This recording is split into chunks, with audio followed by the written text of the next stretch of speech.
let's pull the coil out and get it ready to start working with. You know, put my finger in here between the beginning and I run it around.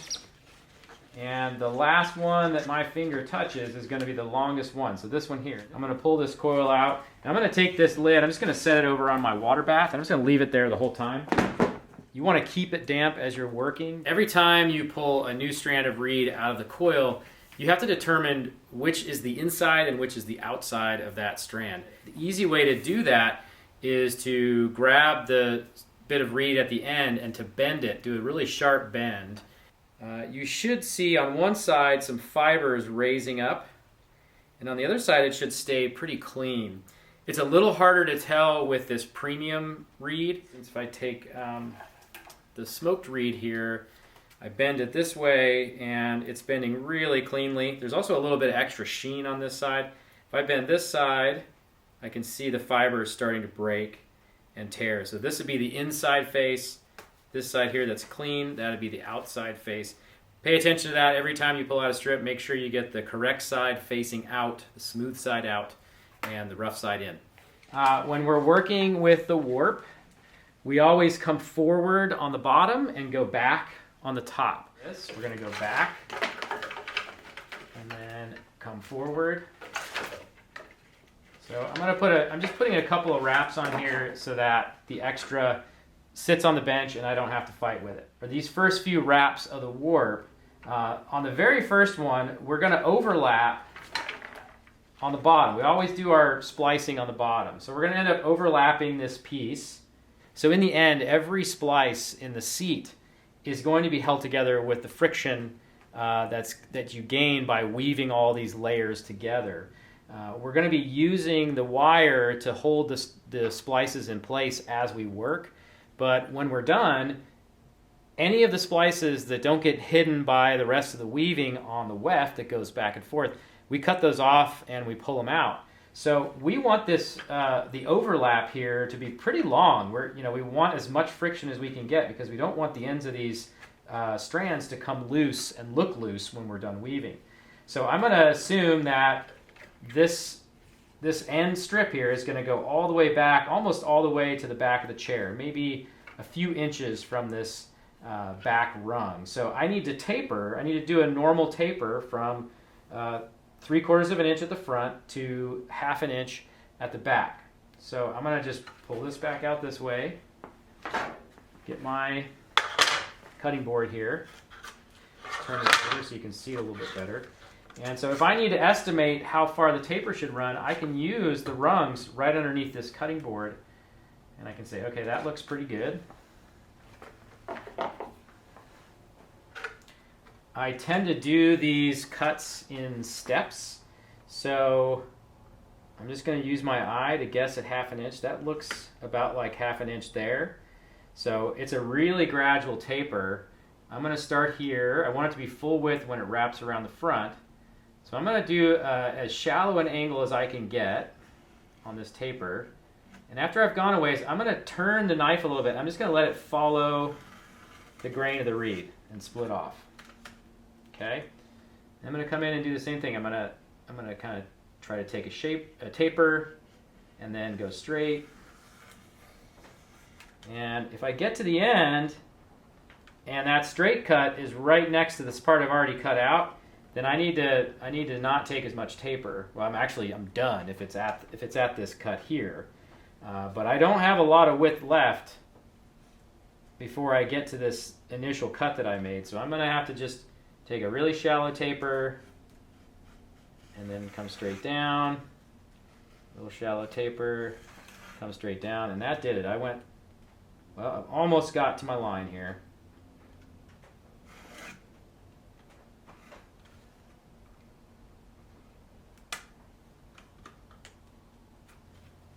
Got a split.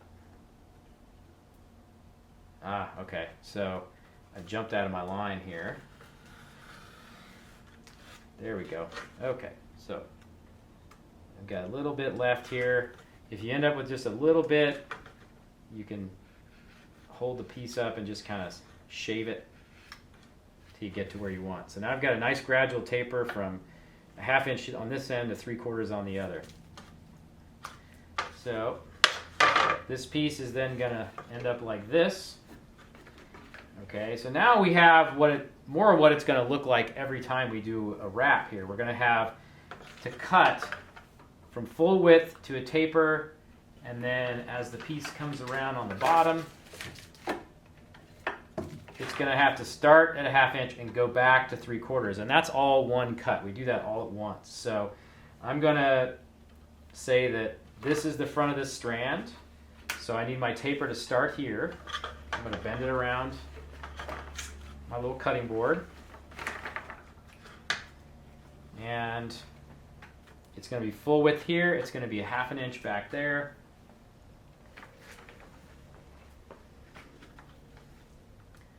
So that looks pretty close to 1/2 inch, and I need to end up at 0 here, so I'm going to do my best to work my way out.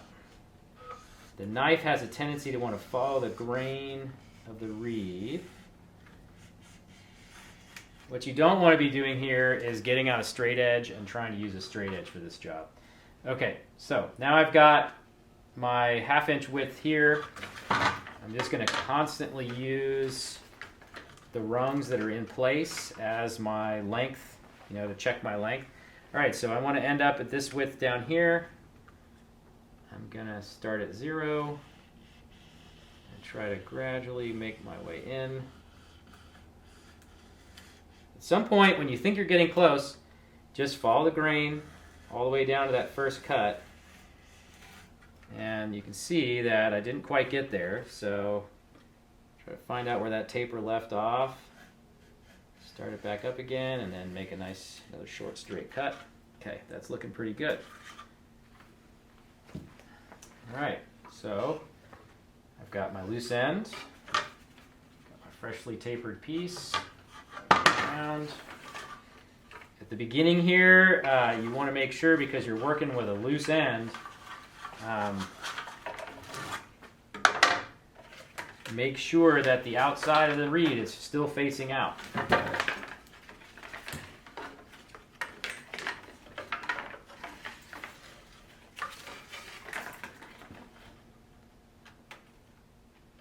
Okay, so this side doesn't have any taper yet. The tapers we cut were up here and on the bottom half here. So, all right, now I am going to get my first splice on. I'm going to pull it tight, and I'm going to put the splice in the middle of the overhang. So it needs to be at least 6 inches from this loose end. And I've got my little wire here.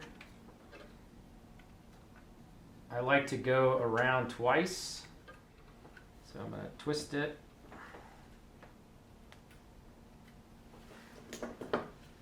Grab my pliers and tighten it up a little bit. You don't want to crush the reed here, but you do want it to be tight enough to get a little bit of friction on these two pieces if they try to slide.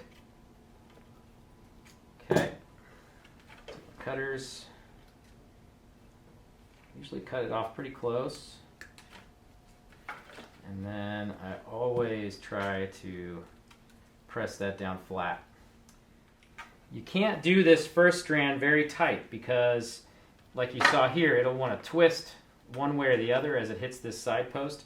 So I'm pretty happy with that much tension. We'll get into just how tight it needs to be here in a second, but I'm happy with this. So what I'm going to do is I'm going to take my spring clamp and I'm going to clamp it at the back.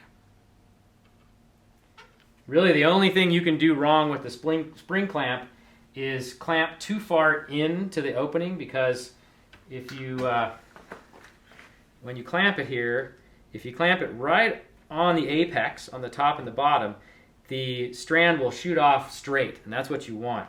If you go past, it brings the strand down, and then you can't really judge the tension that way. So always make sure you're clamping right at the very top and the very bottom, the center of the rung when you're putting your clamping pressure on.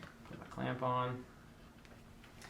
All right, so now I have to do another taper. So I'm going to, again, start full width here, down to 1/2 inch back here, back to full width at the front on the bottom. This is really awkward at first. but you will get faster. You'll get better at it. You can see this thing is flopping around all over the place, but I know that it's in the right place because I can always pull my little loose end down at the bottom and it tightens right back up. So don't worry too much about that. All right, so I got my full width here, and I got my roughly 1/2 inch back here.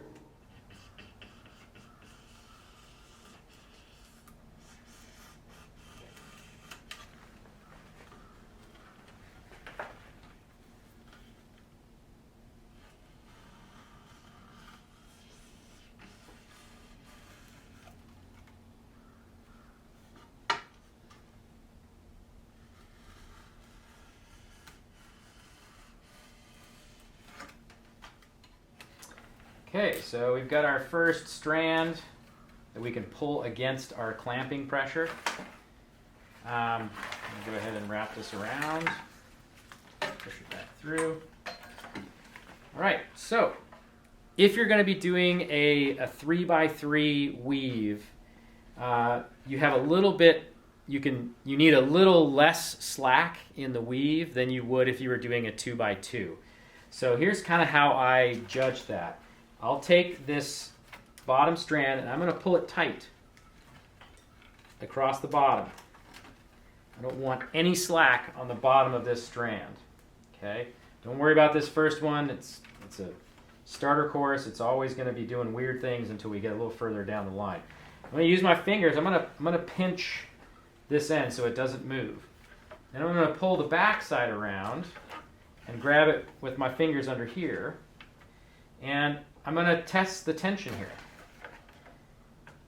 If I can push this piece down and it touches that side that's really tight, that's, and not much more. It's just, it's kind of, its motion is ending right as it starts to touch. That's how much tension you want for a 2x2. If you're doing a 3x3, you want it tighter.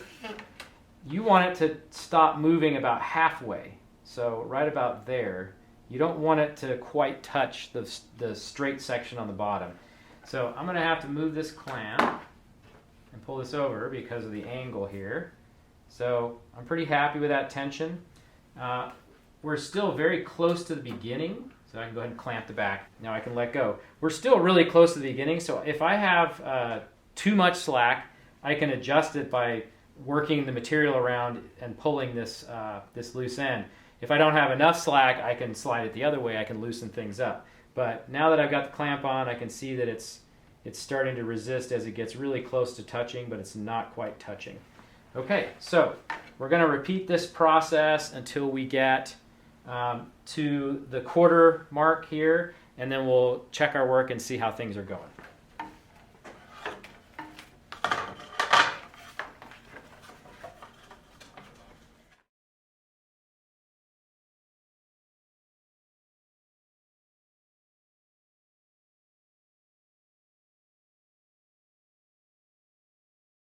All right, it didn't take very long, but I've gotten to the first new splice, okay? So when I wrap this thing around and I pull it, I've only got maybe 6 or 7 inches of what will be overlap here. That's not enough. So I'm gonna take this piece and trim it. I now need to go find the next strand. So, okay, got a nice long strand here. I'm not even going to bother with finding the inside or outside just yet. What I want to do is taper it first. So this piece is going to go from loose end at the back to wide end at the front. So I need to taper skinny on this end and wide on this end. Okay. Check for my inside and outside. I can tell as I was handling it that this edge is rougher, or this face is rougher. That's the inside. This is the outside. That looks good. So I'm on the bottom, which means the inside face is facing up. So we're going to overlap these a good ways. I'll probably go within a couple inches of the back of the chair. So let me slide that over. You can see where that's ending. Grab a wire. So do some twisting here.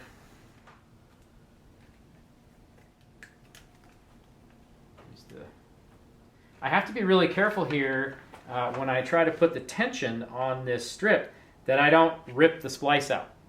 If it comes out, it's not a big deal. Flip the chair over, well, or just turn the strips over and feed everything back together again, and you'll be okay. So I have to pick up where I left off, which means I need to taper this strip. One thing I haven't mentioned before, when you're tapering these strips, each strip is going to want to twist a little bit as it comes around the front. And so as you add strips, the next strip tends to want to slip under the edge of the one before it. Don't let that happen. Try to keep them side by side and evened up. You don't want them to overlap. You want them to be all side by side. So I'm going to very carefully taper this section, and then we can talk about how to tension when you've got a splice.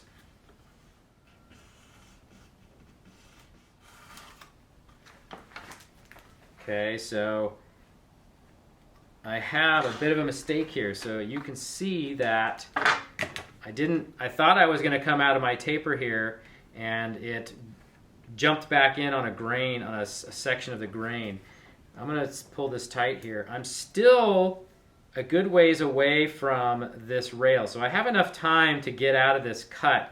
What you don't want to do right here at either end is make a really abrupt change in direction, because up here at the front you're going to see that. So if I can just carefully finish this taper without making a really extreme angle, that's actually not great.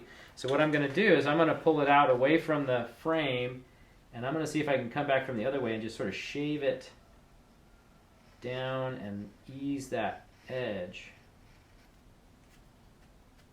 Just want to be careful not to bite in on this side.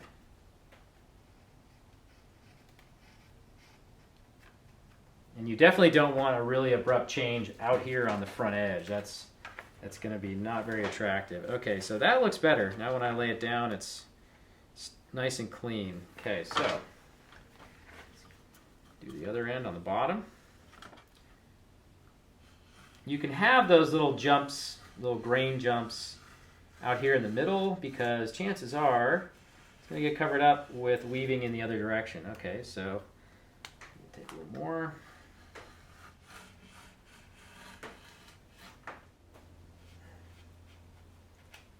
That's good. Just don't want to leave a big split end back here. I can't pull tight on this strand because I have a splice here. So I'm going to pinch the two strips together. I'm going to pull it tight all at once, and then I'm going to roll this strip over, and I'm just going to pinch it with my fingers on this side. Now, when I roll this under to test my tension, I can pull against my own fingers here. So I'm going to just give it a little tension. Okay, so that's too tight. That's better. Okay, so now I can move my clamp over. Let's go ahead and flip this back through. And more tapers, more splices, work our way across.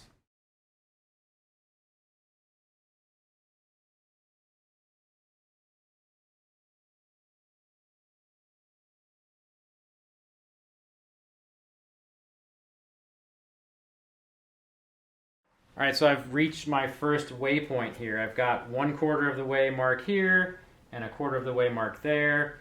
And so when I wrap my strand around at full width, I've got about 1/4 of an inch between the edge of the strip and my my 25% mark, whatever we're going to call it, which means at the back I should have somewhere between 2/3 and 3/4 of that much space between my tapered end and my line. So I can hold this back here, and it's lining up directly with the line here. If I cut this down to what looks like a 1/2 inch to my eye, it should definitely be less of space between the line and where I cut, than I have at the front. And that looks about right to me. So I'm just going to keep going with what my eye tells me. So I'll cut about here. Make a taper. So here I came out of the taper really fast here at the end. I can pull this strip out and get a little tension on it, and I can just shave it down.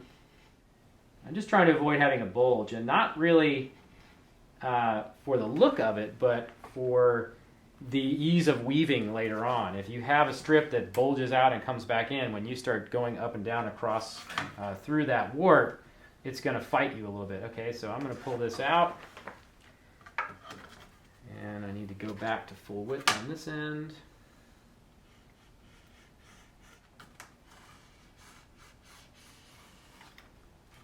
Didn't quite make it, that's all right.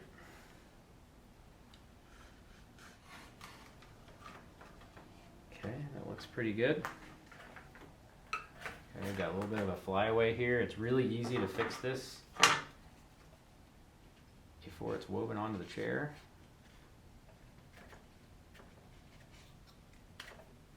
Okay, so I'm going to pull tight, wrap it around, pinch it up here with my thumb, bring it back, hold the extra with this finger. As I push it up against the underside of this rung, this loose end, it won't slide back, and then I can evaluate. I'm looking back at the previous strand, not this one, because this one's not tight yet. I'm comparing it to this second strand over, and that looks pretty good. So I'm going to move the clamp over. Okay, now I'm looking at the difference between my quarter of the way point here and this strand, and then my quarter of the way point here and that strand. I probably could have cut a little bit more material off on this taper, but that's okay. I'm really close.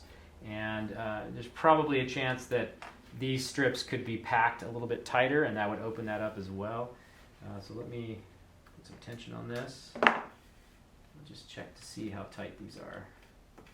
Yeah, gave me a little extra play there. So looking good.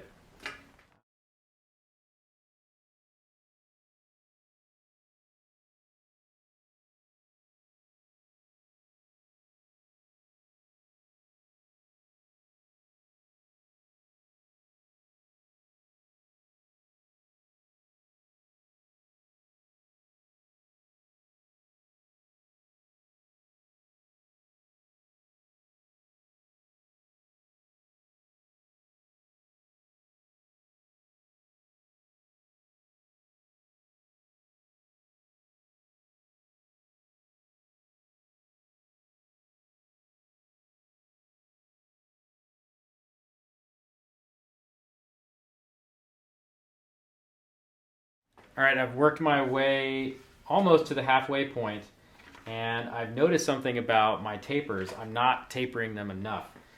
If I look at this last pass right before the halfway point, I've got just about a full width of a strand between the edge of this last one and the line.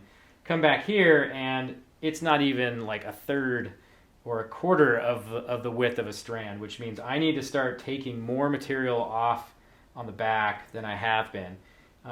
There's no need to go back and fix it, and so that's the one extreme, is to take it apart and redo all, like take more taper. The other extreme is to try to fix it all at once. What I want to do is find something in between. So I need to find the place where I normally am estimating a ½ inch, and then I just need to move my knife over and take a little bit more with each cut.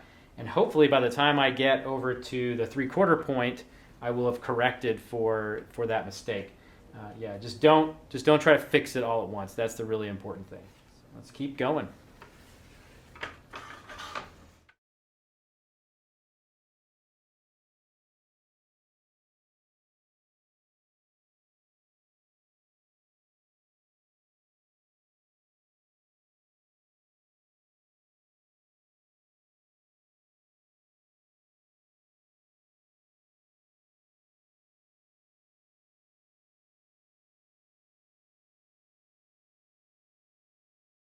I'm about to my 3/4 mark here. I have a gap here that's smaller than I was expecting, which means that I'm not cutting enough material on my tapers. I was cutting them really narrow, and it looked strange to me, so I slowly got a little bit wider again. I'm going to go ahead and go back to my more narrow cutting, and we'll see how we end up after a few more wraps of the warp here. I've also noticed that I'm only getting maybe 2 wraps out of each strand, and that's a lot more splicing than I want to do, so I went ahead and dropped my next coil in my water. It needs to soak for about 20 minutes before I can use it, so I need to be planning ahead here. But we're getting really close to finishing this up, and it's looking pretty good, so we'll keep going, and then we'll see you when we get closer to the end here.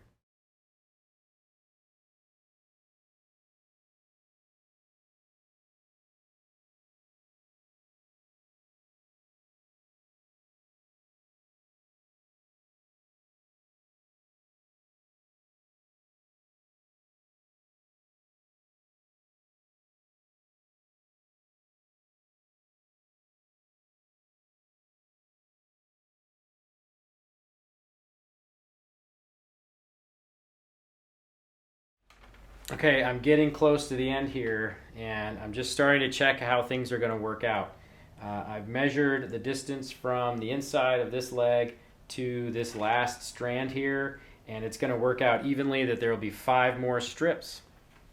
I checked the measurement back here, and if I do 5 strips in there, they're going to have to be quite a bit narrower than 1/2 inch. So before I commit myself to this last strand, I'm going to take a little bit extra off of it.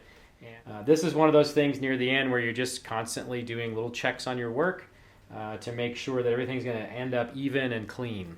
Okay, I've got a couple of strands left to warp, a couple of strips of the warp left to wrap around here. I want to get my foam in. I probably could have done this a few wraps ago, but it's okay, it won't be too hard. I find it easiest to slide it under this side rail and work it in. And if you have a really hard time getting it in, you've probably made all of your wraps a little too tight. Your warp is probably a little too tight, but this one is just right. It went in pretty easily. I've got some areas where there's some big slack, and that's just places where I've put a splice. They have a tendency to loosen up as you weave. That's okay. When we do the weft, we go back and forth, we can tighten all that up as we go. So not a big problem there. Don't worry about that. So I'm going to go ahead and finish the last 2 wraps of warp here. I'll do that, and we'll be back in just a minute.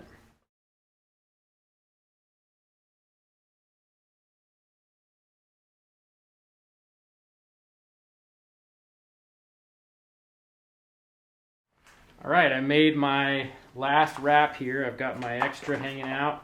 It all ended up pretty nicely. It's nice and tight across the front. I'm going to have to do a little bit of adjusting here at the back, but I think it's going to work out okay. In order to do this last, it's not really a splice, to tie off this strand on the end, I'm going to pull the chair out and flip it over. So this is the beauty of this little setup. You can take the chair, flip it over, and set it back down. It looks a little crazy under here, but these are all my splices, and because both ends are loose, I can tighten them up and get things back in order. It's not anything to be afraid of. So let's see, here's my loose end.